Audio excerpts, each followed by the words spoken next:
3 o'clock in the morning. It's my first night that my wife's in isolation from her Hsct treatment. She had her stem cells back in yesterday. So I am going to be away from her basically for 2 weeks until we get back to Australia. And I'm having trouble sleeping. So obviously it's 3 a.m. in the morning. I literally just hopped out of the shower, and that's why I've got this robe on. So I do apologize to everyone. So, but I had trouble sleeping. I was tossing and turning over yesterday or the day before. I can't remember exactly. I was chatting to a few of the patients, and we all literally were saying the same thing. So what I want to talk about is the neurologists and the MS nurses. Initially, when we first got diagnosed, they were great and fantastic for recommending drugs. Generally, they would recommend, say, 3 drugs, say the pros and cons of all of them, tell us the percentages of how effective they are for what we want to achieve, whether you want to have kids, whether you don't want to have kids, whether you might be JC positive or negative, and that will determine what drugs you go on, which is absolutely great. When we told the MS nurse about Hsct, and we asked them in general, what do you think? Just to give you an indication, the person was like, or she was like, it doesn't work, don't do it, there's no research. And that was literally it. I had already done research, which when my wife first got diagnosed, I was doing literally 4 hours of research a night for about 1.5 years. On everything, on food, on training, on supplementation, on other environmental factors, obviously HSCT, supplementation, on literally everything.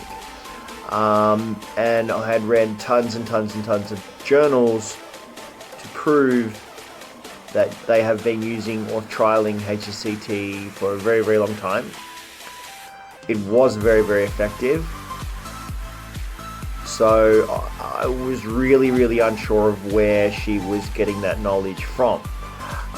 We did literally explain to her that we were going over to Russia, or which is where we are now in Moscow, to get our treatment.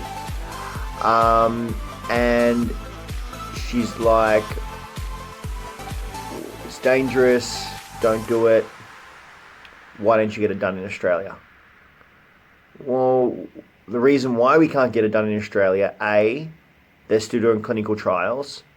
Now they're up to phase 3 in clinical trials for HSCT for MS. 2, she's not disabled enough to get into the trials as well. So her disability score at the time might have been around 2. And also one of the other criteria is the fact that you have to fail 2 disease-modifying drugs, which she hasn't. So there's 2 things straight up that she would fail to need to get into the trial, which the MS nurse would know the criteria for getting into the trials, which again didn't make sense.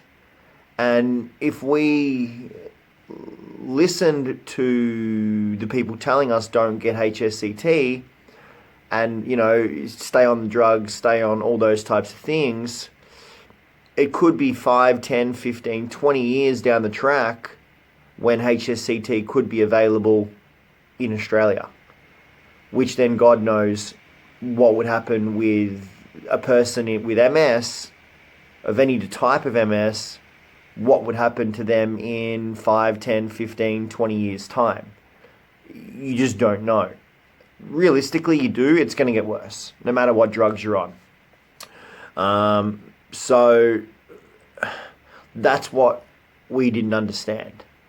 There was no, look, this is the research on HSCT. This is why I would recommend not getting HSCT. There was literally nothing. There was no support with, look, it's shown to be effective. This is the research we've got on HSCT. This is why we still don't recommend to do it. look, we can help educate you in making an informed decision.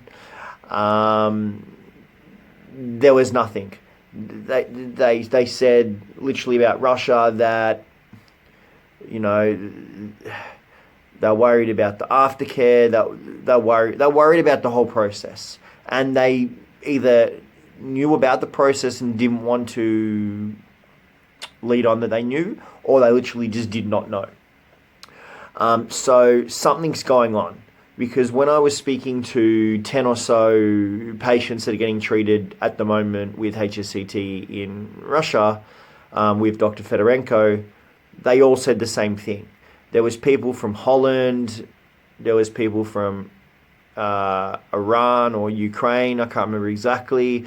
There was other people from Australia, from literally UK, literally everywhere. And they were all saying the same thing, which doesn't make sense. It's not like it was one or two people from the same neurologist.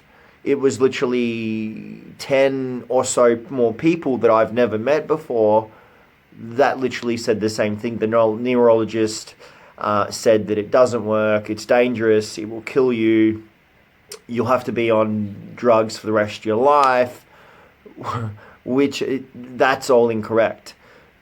The chances of dying from HSCT is extremely low now. It's no more than 1.5%, say.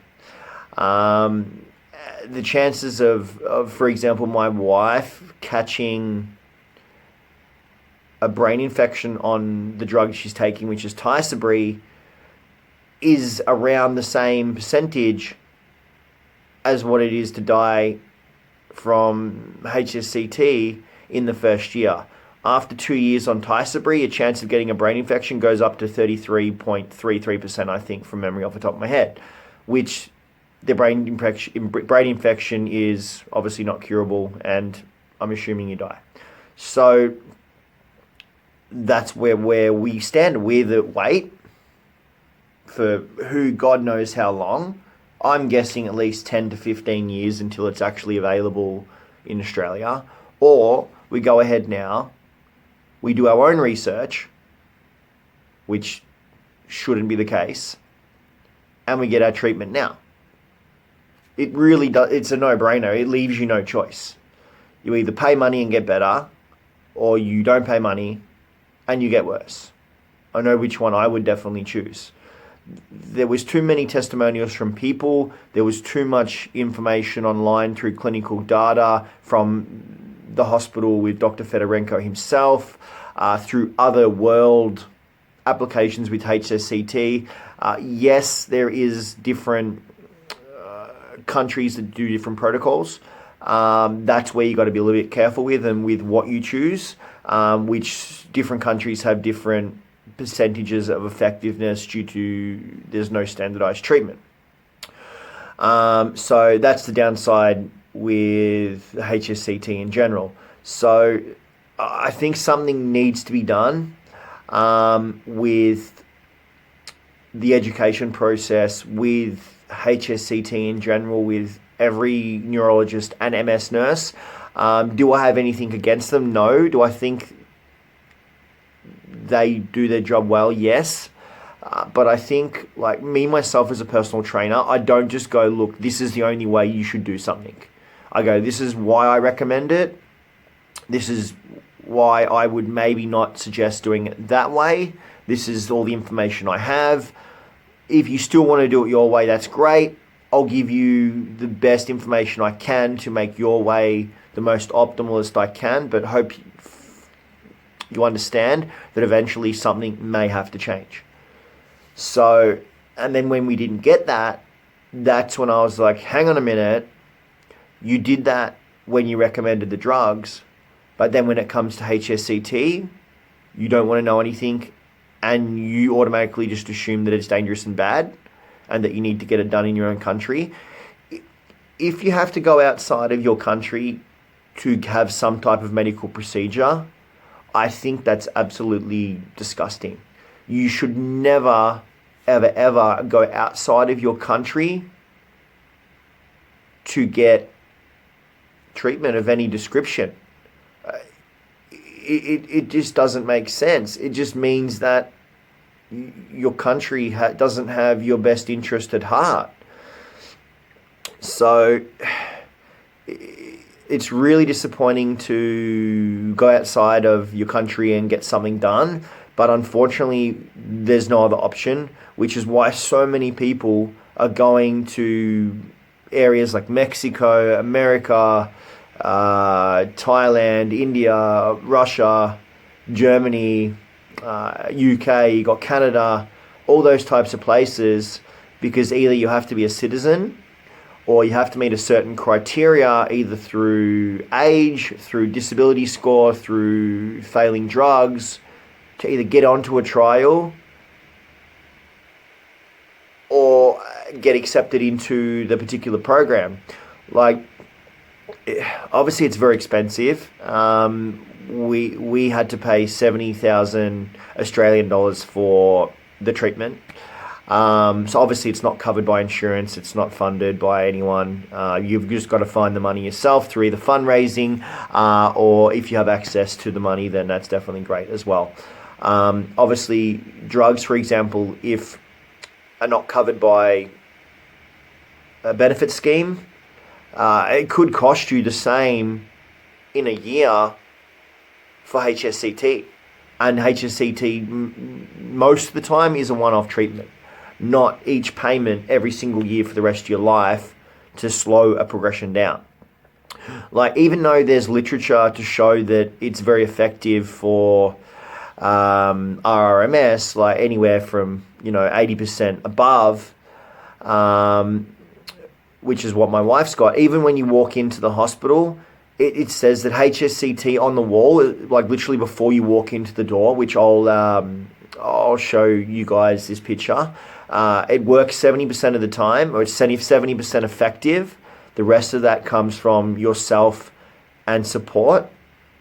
And when you enter here, there is no negativity from the patients, as they believe and are willing to make this work. So even though there's literature to show that it's more effective than 70%, there's a big poster on the wall in green that can't be missed saying that it only works 70% effectiveness.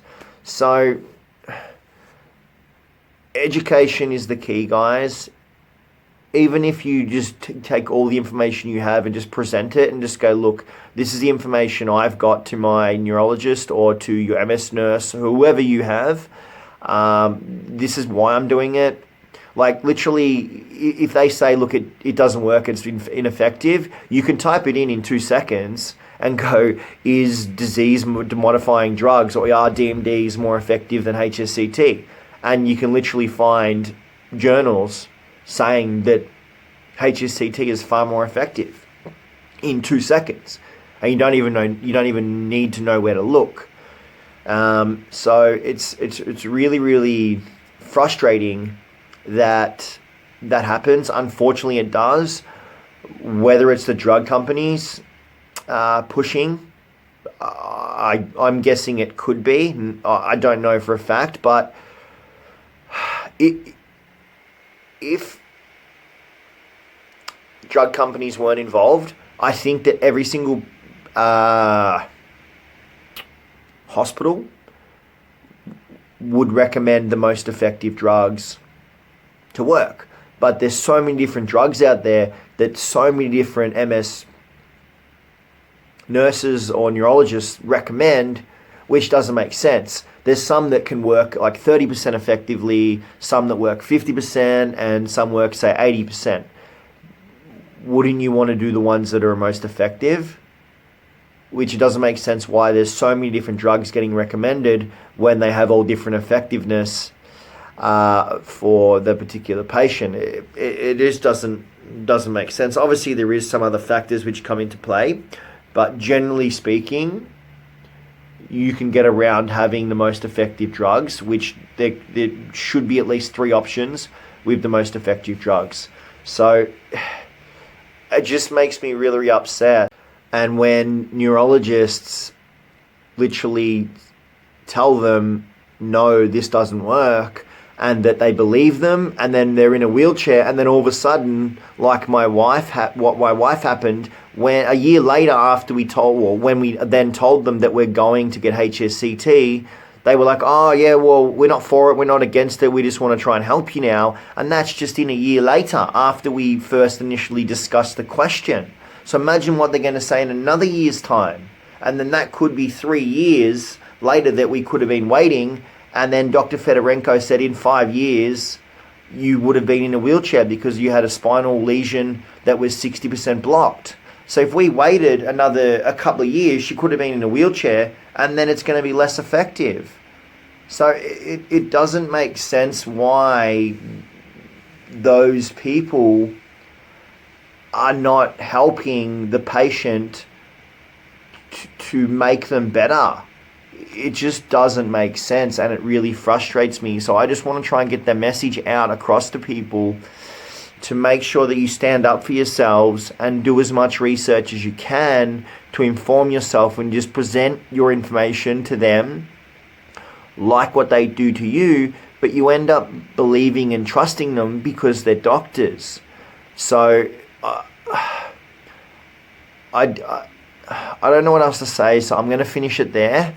But just keep all this in mind. I hope this can help people.